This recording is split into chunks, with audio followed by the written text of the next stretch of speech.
अब प्रॉब्लम क्या है मैं आपको बताता हूँ। प्रॉब्लम है कि आप पढ़ाई करते हो, पैसा डालते हो, मेहनत करते हो, मगर रोजगार के सारे दरवाजे हिंदुस्तान में बंद पड़े हुए हैं। एक दरवाजा खुला नहीं है। दरवाजे कौन से हैं?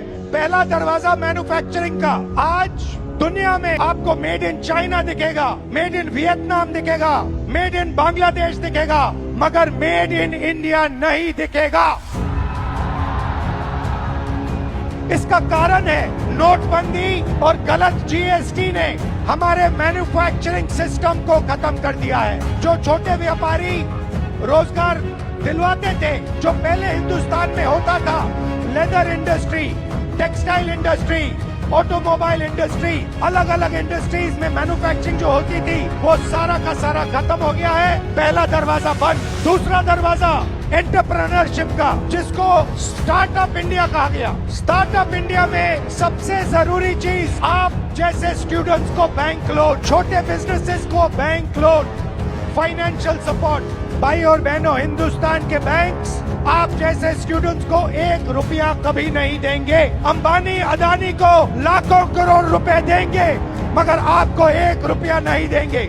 90% स्मॉल और मीडियम इंडस्ट्रीज जो हैं, उनको बैंक लोन नहीं मिलता है। एंटरप्रेन्योरशिप का दरवाजा बंद है।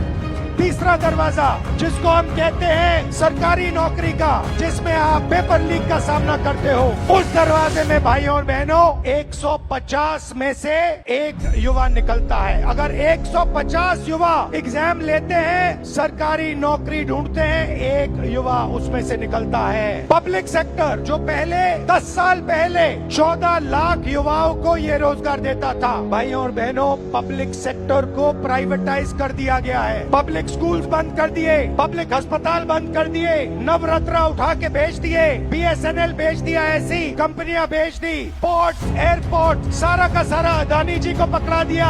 इसीलिए पब्लिक सेक्टर बंद है। और आखिरी होप जो आपका था, corporate jobs, IT, back office, transcription software, जिसमें पहले हिंदुस्तान के युवाओं को रोजगार मिलता था, वो दरवाजा भी भाइयों और बहनों आपके डेटा का प्रयोग करके एआई से ये भी दरवाजा बंद किया जा रहा है। तो सच्चाई है कि 5 दरवाजे आपके लिए बंद हैं और इसीलिए आपको भयंकर दर्द हो रहा है।